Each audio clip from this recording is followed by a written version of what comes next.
ครั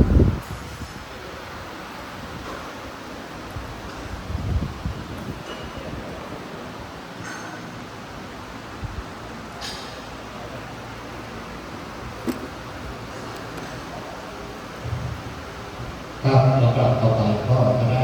ทำพิธีทอดผ้าป่านะครับก็ท่านน้องที่อยู่ด้านข้างแล้วนะครับก็เข้ามาทีละ12 ท่านด้วยกันนะครับ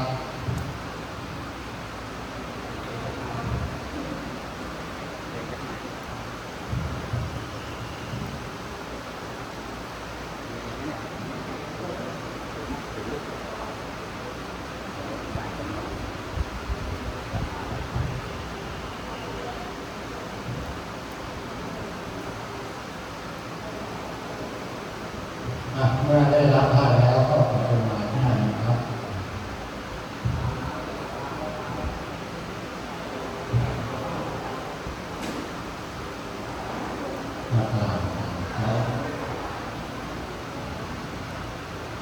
12 ท่านด้วยกันนะครับ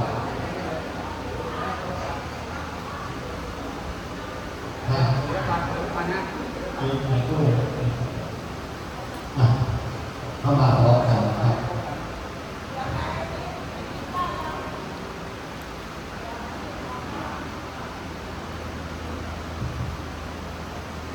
แล้วท่านเหลือ2 ท่านได้ไปแล้วก็เข้ามานั่งแล้วก็ให้นโมพร้อมกันนะครับกดผ้าขึ้นนะครับผ้าขึ้นให้นโมพร้อมกันนะครับนะโมตัสสะภะคะวะโตอะระหะโตสัมมาสัมพุทธัสสะนะโมตัสสะภะคะวะโตอะระหะโตสัมมาสัมพุทธัสสะนะโมตัสสะภะคะวะโตอะระหะโตสัมมาสัมพุทธัสสะว่าแต่นามรูปังกังนามรูปังขังนามรูปังอนัตตาข้างฝังครับวางฝังครับวางฝังบนผ้าผู้ใช้โยนผ้าพระนมอัญชาลสังฆาโอภาณวยธรรมิโนโอภาชิตวานิโรชันเตเตสัมภูปัสสะโมสุโขสัมเมสันนามารันติชามาริสุชามาริสาเรนาเทวานันนาริสามินาทิเมนาสังสโย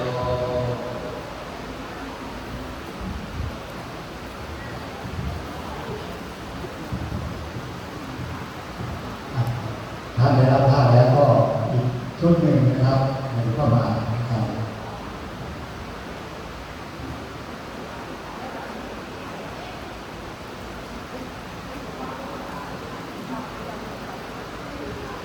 12 ท่านด้วยกัน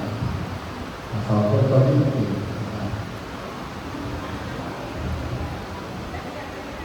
ต่อไปก็เราก็ภาพต่อจบภาพไว้ก่อนครับรู้ว่าครับภาพไว้ก่อนครับวาดตามครับนามรูปังอนิจจังนามรูปังทุกขังนามรูปังอนัตตาวางเป็นภาพผู้สายโยมครับพนมมือขึ้นอัญชาลสังฆาโอภาณวยธรรมิโนโอภาชิตวานิโรชันเตเตสัมภูปัสสะโมสุโขสัมเมสันนามารันติชามาริสุชามาริสาเรอาเกวะนันนาริสามินาทิเมนะสังสโย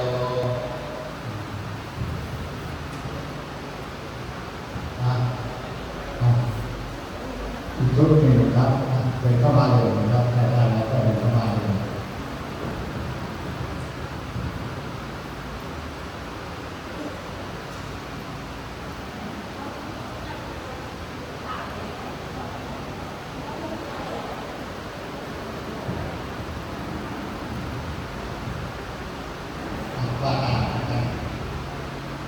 นุปันนิกันนามุปันนานามุปันนาตา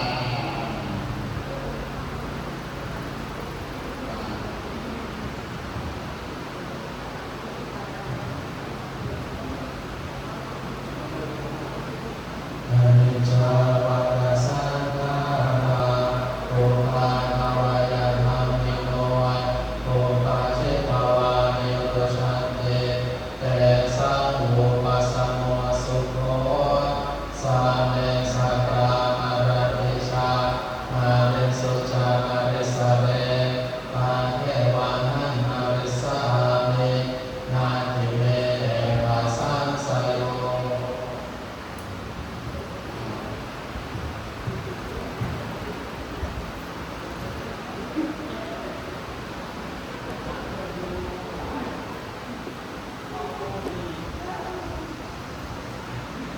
ต่อไปก็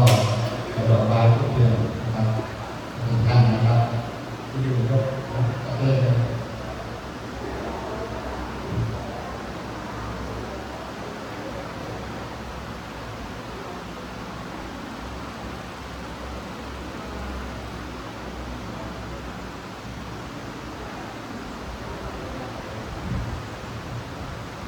แต่ว่าก็เตรียมตรวจน้ำนะครับเกิดให้มาครับ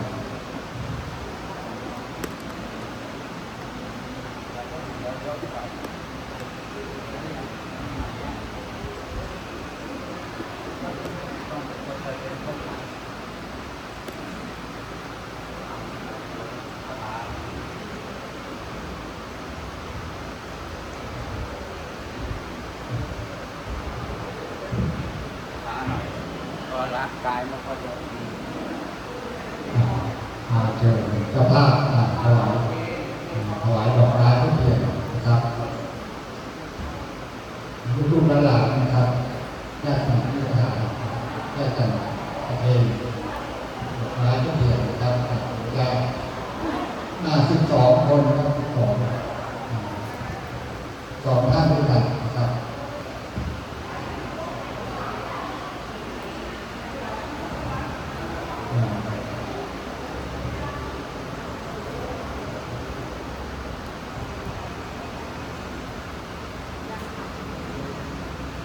ครบหรือยังครับ คนหนึ่งยัง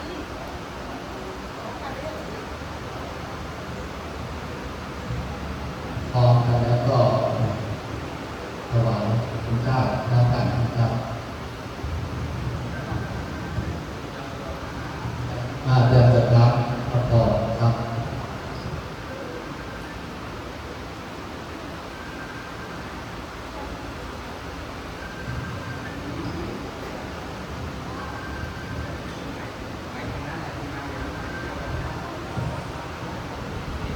ก็จบพิธีกรก็ใหม่นะครับก็ใหม่นี่เป็นข้อ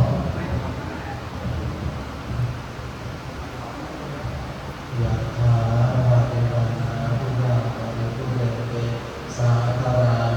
เอวะเมวะอิโตปุญญังเตตานังอุปกปปติอิชิตังกัมมิตังปุญญังอิปะเมวะ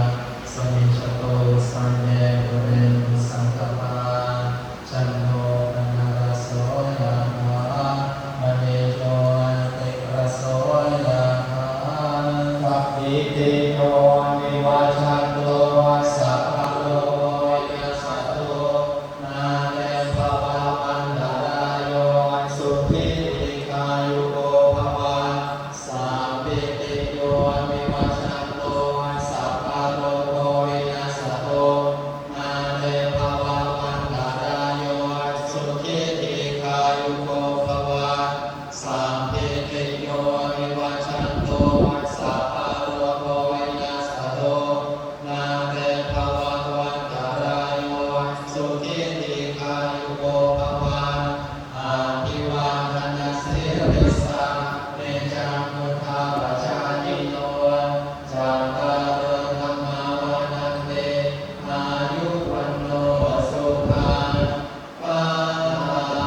าโสโกวายาวัญญาปริเทวนานาคัมเมตานาคันธายาเอวันติทันติยาตโยอายัญจังโคดากินาดินนาสังฆมิสุปฏิติตาติภารตากิตายาสะทานาโสภะปะเตโสยาติธัมโมจายังกิยัสสิโตเอตานังปุชาจักขะอุรากาภาลัจจภิกขุนามานุปดินนาตนเนปุญญังอสุขังอนัตตกันเตภวตุสัมภมันคาลังรัมมัตุสัมปะเนวตาสัมมาพุทธานุภาเวนะสดาโสทิภวันตุเตภาวะตุสัมภมันคาลังรัมมัตุสัมปะเนวตาสัมมาธัมมานุภาเวนะสดาโสทิภวันตุเตภาวะตุสัมภมันคาลังรัมมัตุสัมปะเนวตาสัมมาสังฆานุภาเวนะสดาโสทิภวันตุเต